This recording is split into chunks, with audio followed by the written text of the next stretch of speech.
bem-vindos à segunda temporada do Pode Tá.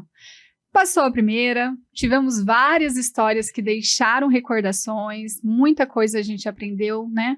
E vamos para a segunda temporada. Começando março com o pé direito, e março é o mês das mulheres. E nada melhor que trazer algo voltado para elas, muita informação. E para isso a gente convidou o Dr. Eduardo Cristófoli, que aceitou estar aqui, médico, ginecologista. Muito obrigada, doutor Eduardo. Eu que agradeço, Andréia. É um prazer estar aqui. Obrigada por aceitar. E a gente está aqui curioso para falar muita coisa, trazer muita informação para essas mulheres, né? Mas antes disso, queria saber quem que é o doutor Eduardo. O doutor Eduardo nasce em Londrina? Não? Como que ele vira médico? Eu nasci em Cascavel, no oeste do Paraná. E lá mesmo eu fiz a faculdade de medicina, lá na Universidade Estadual do Oeste do Paraná. E daí acabei vindo para Londrina para fazer residência. Escolhi Londrina entre Curitiba, São Paulo e Rio de Janeiro, da onde eu passei nas provas de residência, por uma cidade muito parecida com Cascavel e até a facilidade também para se voltar para Cascavel também. E acabei fazendo a residência, a gente acaba fazendo redes e acabei ficando por aqui. Uma cidade muito boa, digamos, a água daqui é muito boa. Londrina a gente brinca, né, que quem não é daqui acaba se apaixonando e vai ficando, né? Sim, uma cidade excelente. E com isso, você sempre trabalhou na área da mulher mesmo, de ginecologia, essa parte voltada mesmo, ou não? Quando eu vim para cá, então a gente tem que, como a gente ainda não é especialista, então a gente tem que fazer outros trabalhos, né? Então, entrei na rede pública de saúde, e comecei ali também a me desenvolver, né? Então, eu passei também algumas chefias dentro da saúde, gestão de hospitais, gestão de serviços de saúde, e depois, terminando a residência, daí depois consolidei aí o atendimento apenas na parte da mulher, né? Apenas na parte da ginecologia e obstetrícia. Que bacana, doutor. E com isso a gente sabe que a mulher, a gente quando fala da saúde da mulher tem muita coisa a ser falado, né? Sobre um preventivo, sobre uma gestação, sobre os próprios, quando a gente fala de um câncer de um colo de útero, um câncer de mama, eu acho que assim, é bem extensa quando a gente fala da saúde da mulher, né? E hoje eu acho que a gente fala tanto do preventivo, da importância de um preventivo. E como que flui isso hoje, tanto na rede da saúde no SUS, quanto no particular?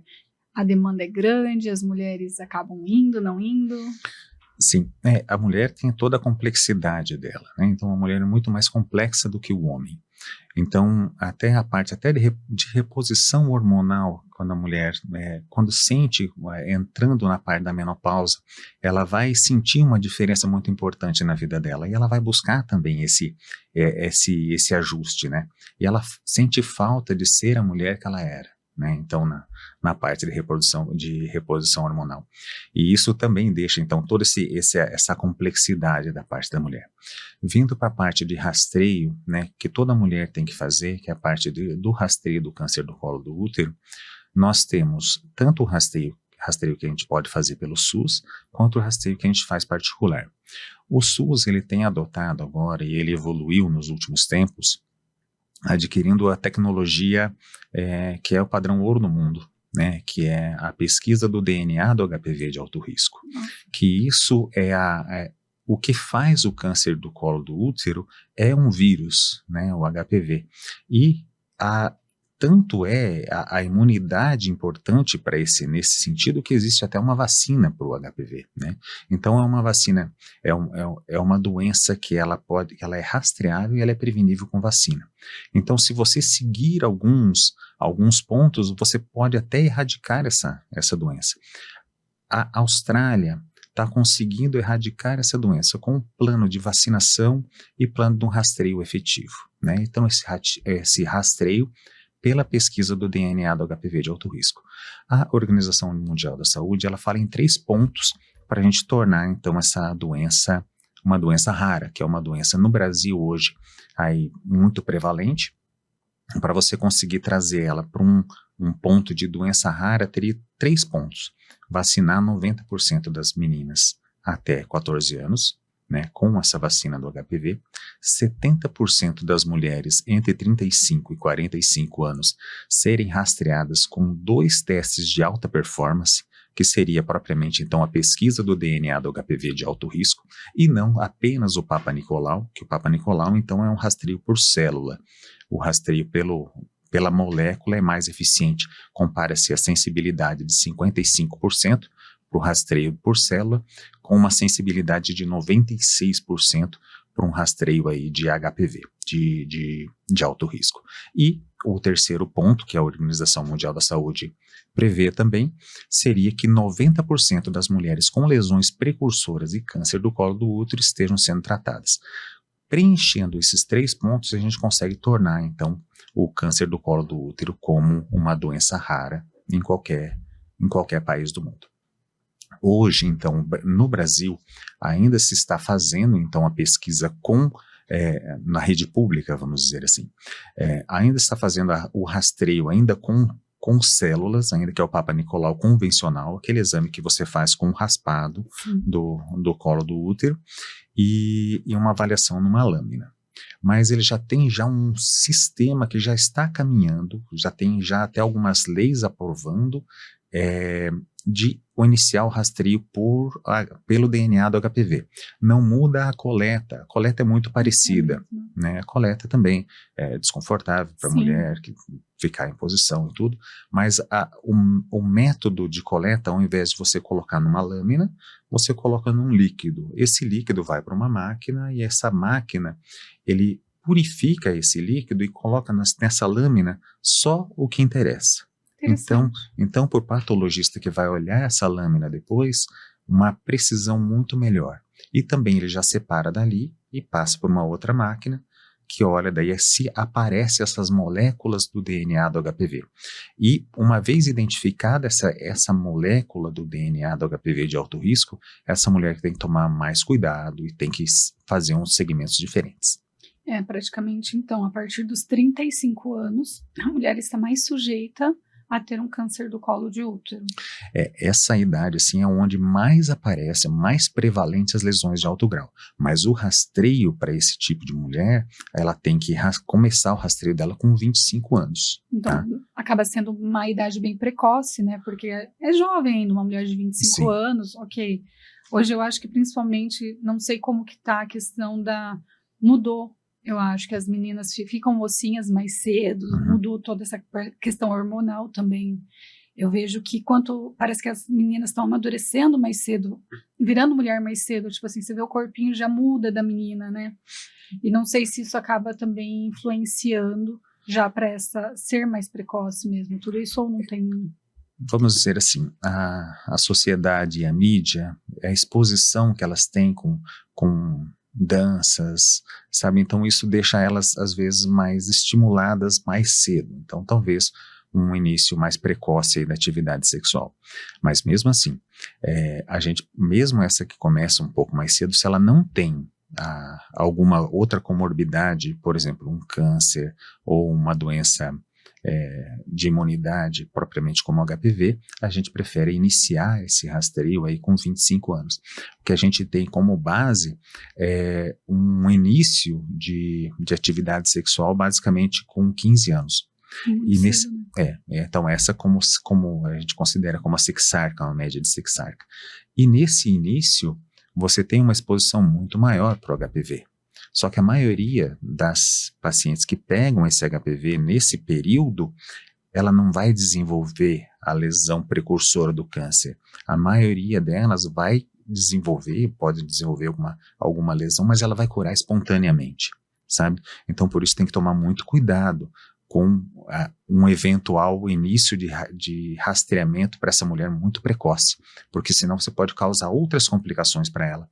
Por exemplo, você tendo que fazer um tratamento que você vai retirar um pedaço desse colo do útero, para ela você pode complicar a vida reprodutiva dela. Então tem que ter sempre um pé no chão e muita parcimônia nesse tipo de tratamento para uma paciente com menos de 25 anos. Qual que é a idade, doutor?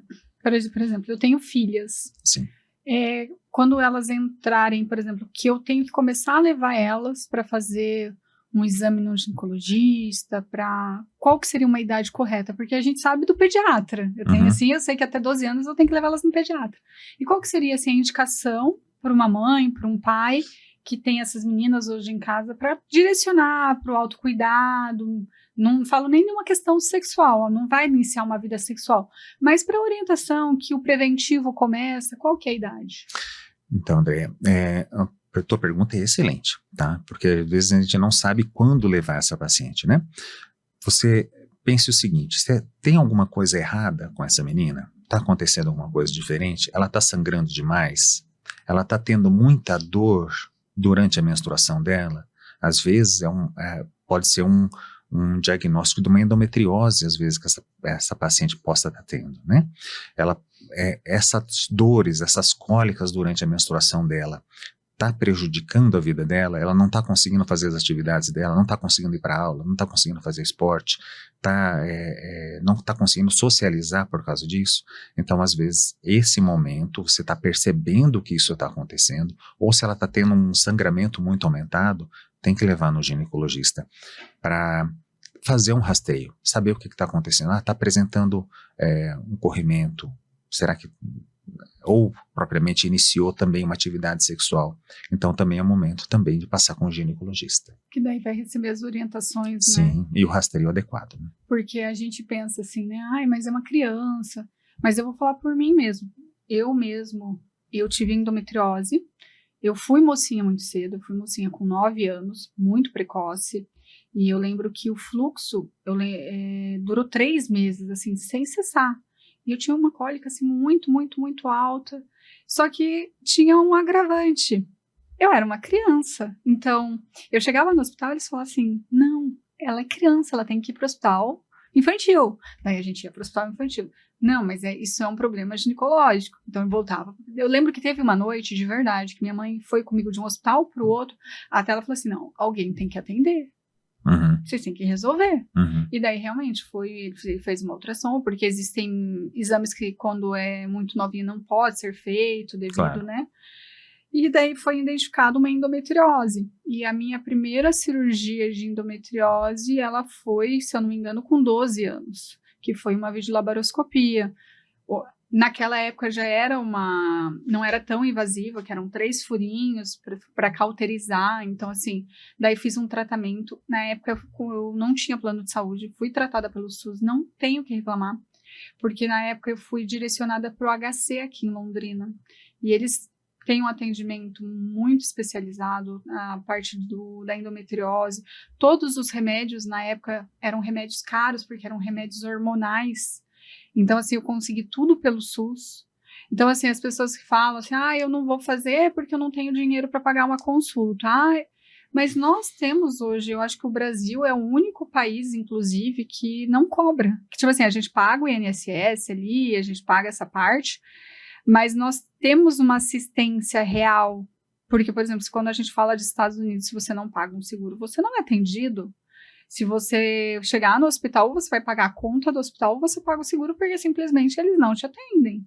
E eu já morei na Europa, na Itália eles até te atendem, mas as consultas que você tem que fazer, é tudo pago. Então lá existe o médico da família, você vai, passa, que é como se fosse um postinho aqui, mas ela te dá um medicamento, mas uma consulta, eu preciso de um ginecologista, eu preciso... É só mediante o pagamento. Não existe que assim, eu estou te encaminhando. Eles falam pagar o bolo, porque daí eles te passam a guia, você marca, daí você tem que, tipo, na banca de revista, comprar um selinho, que é o que paga para você apresentar que está pago, que é o imposto da consulta. Então, assim, não sei os outros países hoje como funciona, mas nós temos, talvez demore, a gente fala de um SUS, demora, mas uma hora chega, né? Sim, mas como você mesmo disse, mas às vezes é o único recurso que a paciente tem, né? Então, ela procurando por ali, o SUS ele procura encaminhar para o melhor serviço de referência, né? Então, existem muitos contratos na Secretaria de Saúde que eles são a maioria das vezes eles conseguem resolver por ali, né? Então, tem que procurar, né? Tem que procurar e fazer o uso desse sistema que a gente tem que é extremamente caro para nós pagar esse SUS, né? Mas a paciente tem que fazer uso, tem que aproveitar. Hoje, quando a gente estava falando da importância do preventivo, falando de um câncer que pode ser diagnosticado no colo do útero, Sim. qual que é o índice hoje? Você está crescendo esse índice mesmo com todas as informações de indicação do preventivo, ou ele é uma média controlada ainda hoje? A gente sabe aí que tem 17 mil casos de câncer de colo do útero diagnosticados por ano no Brasil, tá? E levando ao óbito aí 6 mil mulheres por ano. A gente melhora o rastreio, tá? E possibilitando a gente fazer mais diagnósticos, né? Só que por outro lado, talvez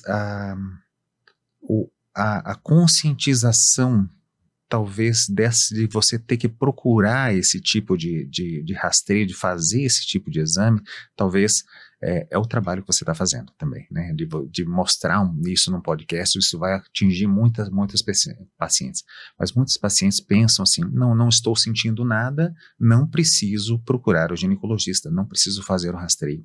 Então, muitos pacientes, vamos dizer assim, até do nível social até mais alto, né, por não sentirem nada, acabam não fazendo o rastreio conforme se precisa.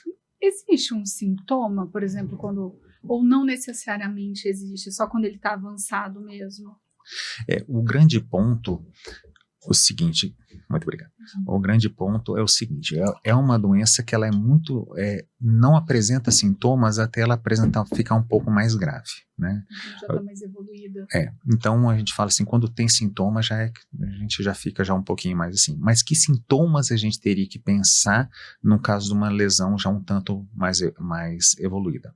Um sangramento que não para, um sangramento na relação sexual, um corrimento diferente, um sangramento tipo água de carne, sabe? Então, esses são pontos assim que a gente já pensa assim que talvez já seja uma lesão que já esteja um pouquinho mais... O corpo dá sinais. Dá. Então, quando começa a dor pélvica, tem várias causas de dor pélvica. Não vamos pensar que qualquer tipo de dor pélvica possa ser um câncer do colo do útero. Mas para começar uma dor pélvica causada pelo câncer do colo do útero, já tem que ser uma doença já bem mais avançada, sabe? Então assim, esperar ter sintomas para rastrear não é o adequado. Outra pergunta, doutor, quando a gente fala assim, né, a gente está falando de um câncer do colo de útero. Depois, uma coisa que todo mundo, a gente fala, eu acho que até mais do que do colo, de um câncer de mama, né? Que eu acho que é tão agressivo quanto, não sei o grau qual acaba sendo mais agressivo. E hoje, assim, a partir de que idade? Porque a gente ouve assim, tem que fazer o autotoque. Mas eu acredito que as mulheres, mesmo com o autotoque, às vezes não dão tanta importância, não fazem, né? Estão no banho ali, não fazem o toque que é necessário para estar sentindo. E a idade, porque assim, que você vai e o médico começa a pedir uma atenção especial, qual seria? Quando a gente fala de câncer de colo de mama, ele é mais, a incidência dele é maior e a mortalidade dele é maior do que o câncer de colo de útero. Então ele é o principal câncer aí das mulheres e também é rastreável. Então a gente tem que diferenciar assim, de procurar quando você tem sintomas. Então isso você pode fazer mamografia e fazer exames para câncer de mama antes, se a paciente tiver sintomas. Que tipo de sintomas? Nódulos na mama, uma expressão papilar, quando você faz uma palpação um pouco mais forte da mama, aperta um pouquinho e ele sai sangue, sabe? Ou apresenta caroço, retração de mamilo, retração de mama. Isso são sinais que você tem que investigar, independente da idade da paciente. Normalmente a gente faz o rastreio, né, a partir de 40 anos. Porém, se a paciente tem histórico familiar de câncer de mama ou tem um histórico familiar de câncer de mama masculino, que seria... Nossa, tem isso também? Tem também. E infelizmente é extremamente agressivo o câncer de mama masculino. Então, se você tem esse histórico na família, você tem que rastrear antes. Quando rastrear antes? Se 40 anos é o rastreio quando você faz a pesquisa da doença sem ter sintomas, né? Se você começa com 40 anos, mas você vai começar 10 anos antes de quando o teu familiar fez o diagnóstico de câncer. Por exemplo, a minha mãe teve câncer de mama com 45 anos. Opa, então vai começar a rastrear com 35 anos. Existem outras doenças genéticas também, que às vezes para você fazer o diagnóstico precisa de um geneticista, né? Então isso faz com que você tenha talvez um rastreio também antes para essas pacientes que têm esses marcadores genéticos. Não, eu pergunto porque assim, tô indo para a idade dos 40 anos, né? Uhum.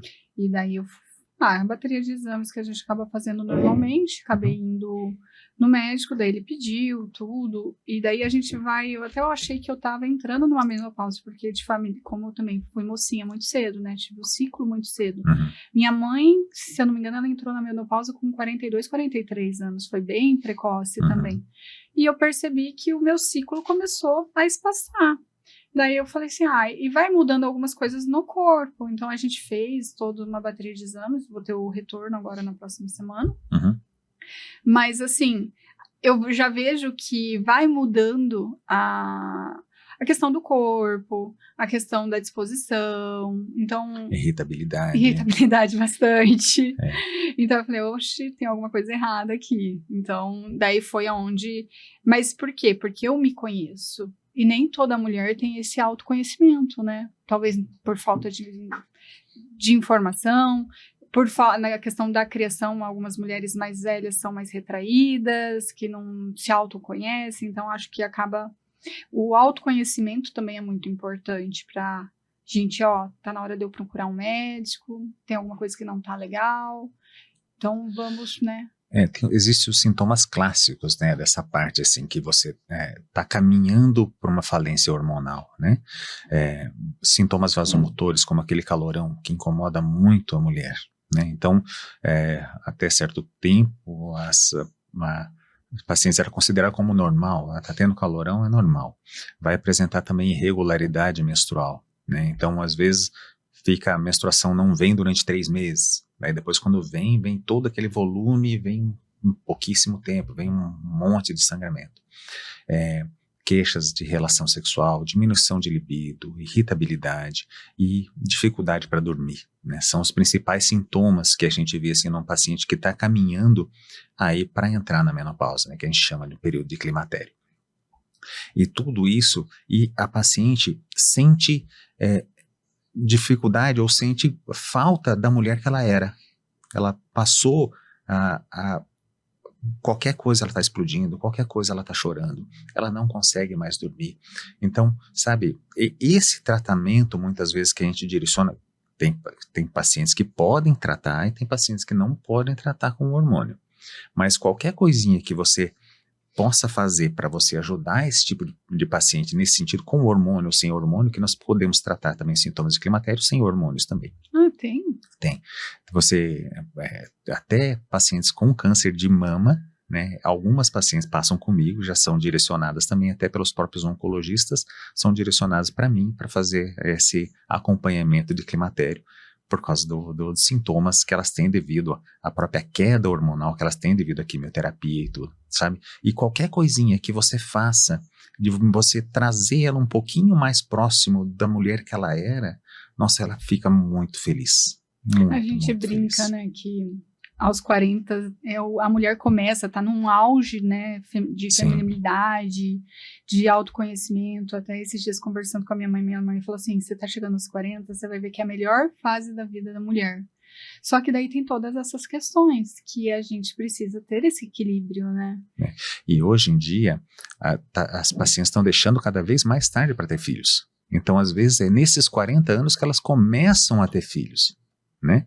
Então, só que daí já começa o que ela quer, o planejamento da família dela, já começa a cursar, às vezes, com esse sintoma já de entrar no climatério, né? Eu acho muito engraçado. Eu não, por motivos de saúde até, eu não consegui ser mãe antes, porque eu tentei engravidar, Uhum, eu tenho útero retrovertido baixo, ovário policístico, tive endometriose, colo do útero retraído, então uhum. tudo isso dificulta.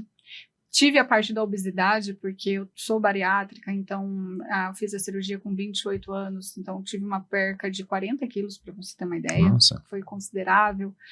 E assim, eu não conseguia, acabei sendo mãe mais tarde mesmo. E eu vejo também assim, a recuperação foi tranquila, mas a disposição, a paciência, outra. Eu vejo uma menina que tem filho com 25 anos e eu com as minhas filhas totalmente diferente. Então, acho que tudo isso também influencia, né? sim. E sem contar também em aumentar os riscos em vários sentidos. Riscos de hipertensão, riscos de diabetes durante a gravidez, que são assim, condições que podem complicar tanto a vida da mãe quanto complicar a vida da criança também. É, tudo isso associado aí também a esse deixar para ter os filhos mais tarde, né? Então isso é muito, muito frequente aí que a gente tem acompanhado também, né? Uma outra questão que a gente ouve falar, para quem tem a mulher que engravida acima dos 36, 37, eu já ouvi isso. Uhum. A criança, a gente quando fala de TEA, né, tem mais índice de crianças que nascem com autismo devido à idade da mãe ter tido esse filho, ou isso é só mito mesmo? Tem várias condições, né, que a gente pode atribuir aí o autismo hoje em dia. Grande parte desses pontos pode estar relacionado também à idade, à qualidade dos óvulos também, né, que a mulher já nasce já com um X de óvulos, já, e esses óvulos vão sendo bombardeados com hormônios desde quando ela começa a menstruar, né, então às vezes vão sobrando esses óvulos com menor qualidade mais para o final da vida reprodutiva dela, né? Então, a chance de ter algum bebê com alguma alteração, apesar de ser a probabilidade de dar tudo certo, ser muito maior do que a probabilidade de dar uma coisa errada. Mas, comparando, né, a qualidade do óvulo dela mais cedo, quando ela está menos de 35 anos, com a qualidade do óvulo dela depois dos 45 anos, é uma queda muito, muito importante de qualidade, né? Então isso pode causar vários tipos de problemas também para essas crianças também. Que vem cá, aumentando o índice, né? Até a gente já consegue observar. Hoje, quando a gente fala de um homem e de uma mulher, a gente sabe que o período de fértil da mulher e do homem, não sei se é exatamente essa palavra, por exemplo, uma mulher tem os óvulos, ela vai poder engravidar até uns 50 anos. Existem casos esporádicos que a gente já viu, uma mulher de 60 anos acabou engravidando. Cláudia Raia também é com 52, 54 anos. Mas qual que é uma idade, assim, para uma pessoa que não faz um tratamento, que está ali com uma vida saudável, a mulher vai ter o óvulo e o homem também uma vida, tipo assim, reprodutiva, vamos colocar dessa forma. O homem, o sistema do homem já é muito mais fácil, né? Porque o homem vai renovando essas células sempre. Então ele sempre vai... ele não nasce, é uma renovação. Ele vai criando espermatozoides para sempre, né? Então, mas a qualidade... A mulher, sim, ela nasce com um X de óvulos, né? Então esses óvulos, quando eles terminam de queimar, vamos dizer assim, por essa, daí depois a gente não consegue mais repor.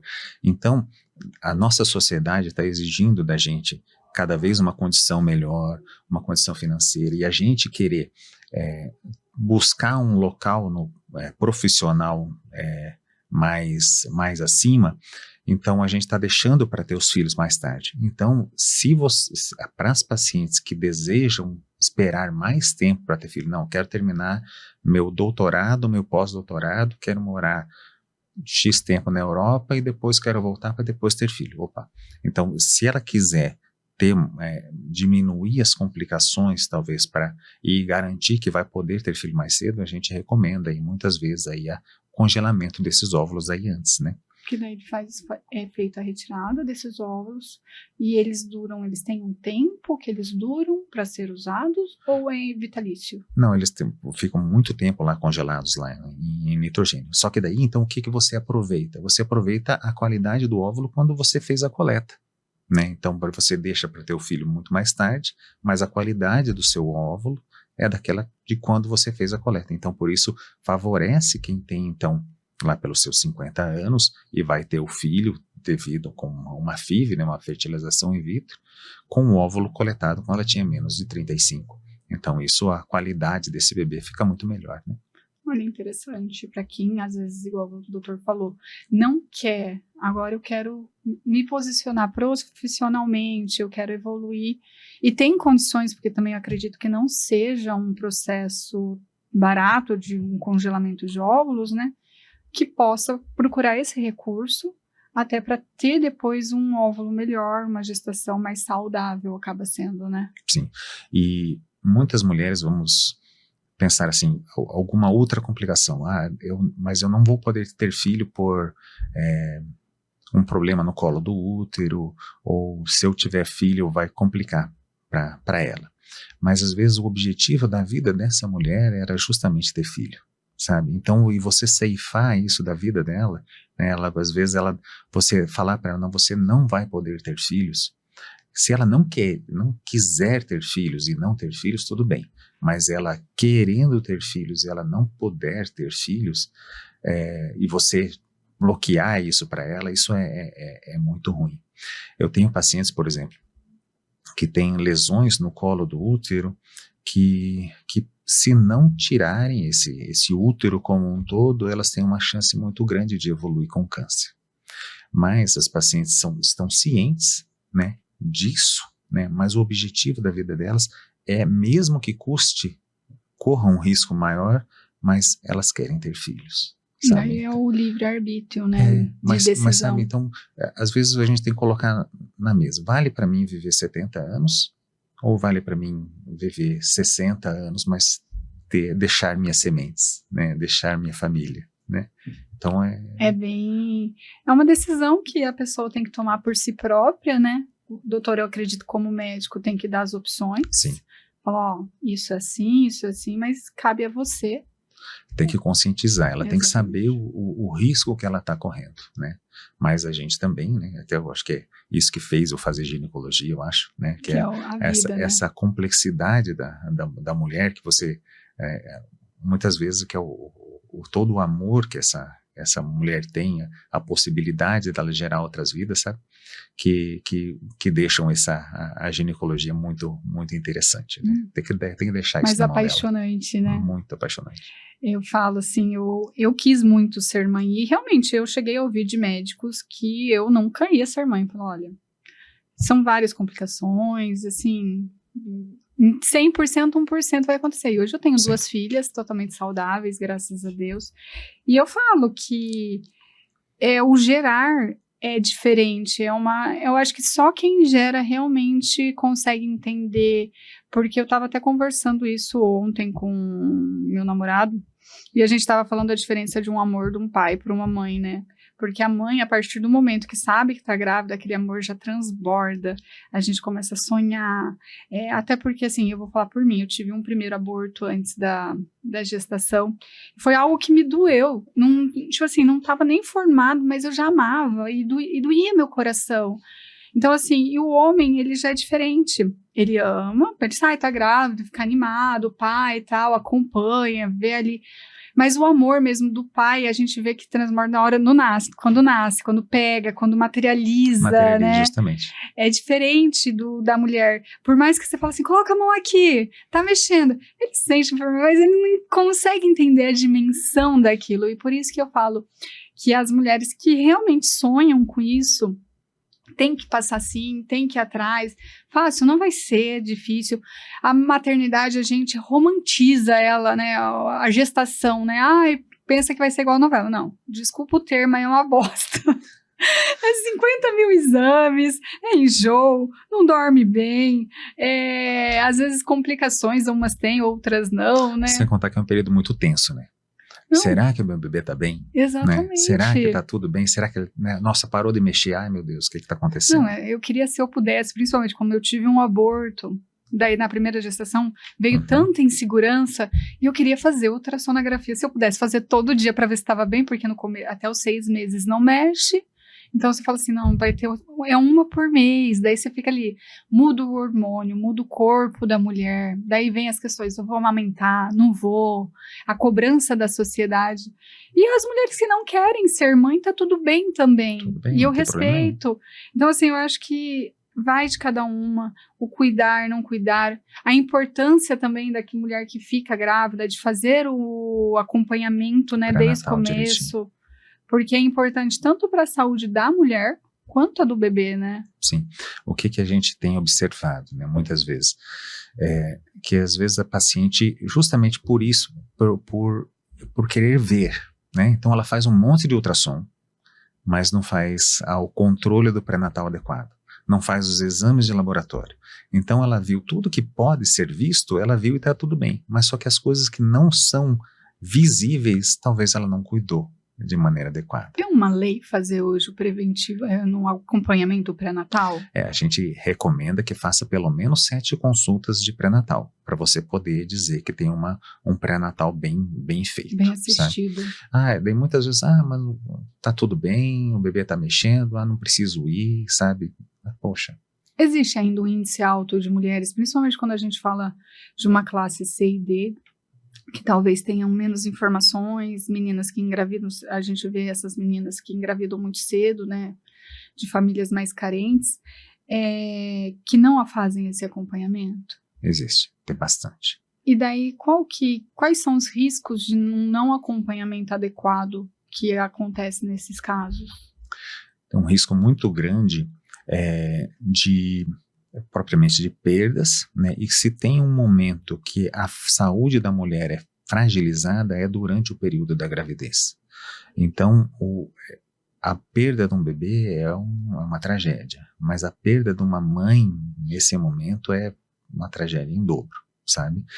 Então, tem todo esse risco. Então, o risco de hipertensão, o risco de diabetes, e até pela nossa sociedade, hoje em dia está cada vez mais alto aí as taxas de obesidade, as taxas de hipertensão devido a sedentarismo e tudo mais. Então, isso tem aumentado, né, a gestação de alto risco, né? Então, principalmente a gestação de alto risco, se ela não fizer todo o segmento que tem que ser feito, então o risco é muito grande para ela. Risco de morte para ela, para a mãe, e o risco de morte também para o bebê.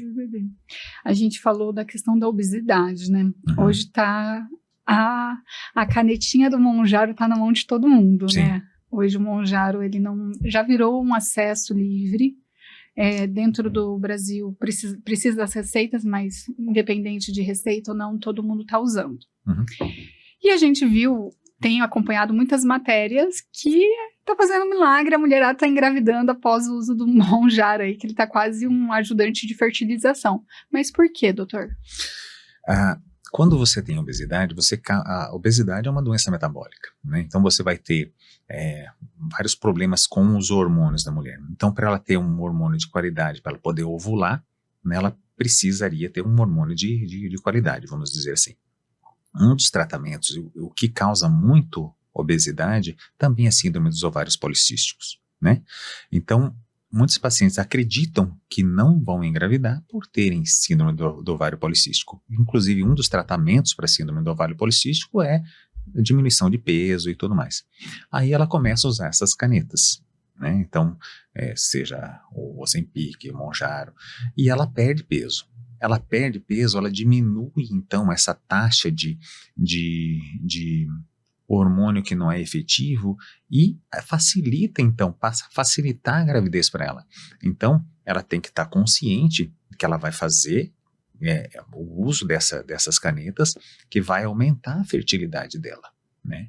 E isso também tem outros sentidos também, como a diminuição também do esvaziamento gástrico, tudo podem contribuir aí para a efetividade ou não do método contraceptivo que ela está usando. Tá?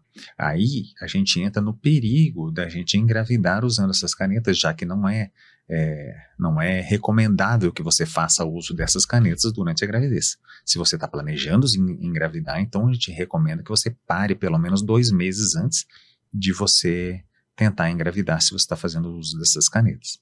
Mas aumentou mesmo o índice, Aumentou, então, sim. das mulheres, às vezes, que nem queriam engravidar, acabaram engravidando.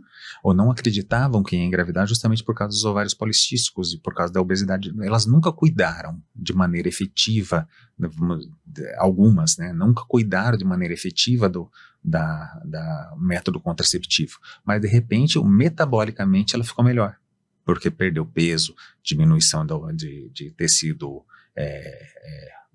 de tecido adiposo, vai melhorar esses hormônios, vai ovular melhor. E a gente acaba vendo também que normalmente quem está partindo para essa parte começa a emagrecer e começa a se gostar. Também acaba fazendo um exercício que antes não fazia, melhorando, tendo uma vida um pouco mais saudável, né, devido a um empurrãozinho que teve. Sim. Então isso também acaba também o corpo respondendo melhor, né?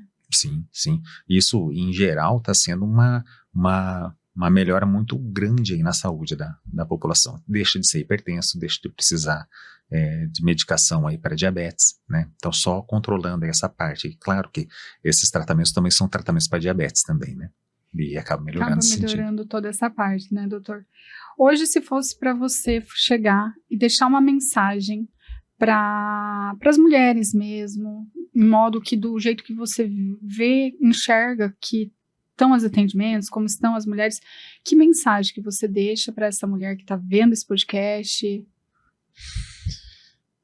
Fazer os exames de rastreio, né? Existem, a gente falou aqui, 2 doenças que são muito prevalentes para as mulheres, né? E podem complicar a vida de uma mulher justamente quando ela está no auge dela, com os 40 anos, tá? Que é o câncer do colo do útero e às vezes começando a pensar num câncer de mama, né?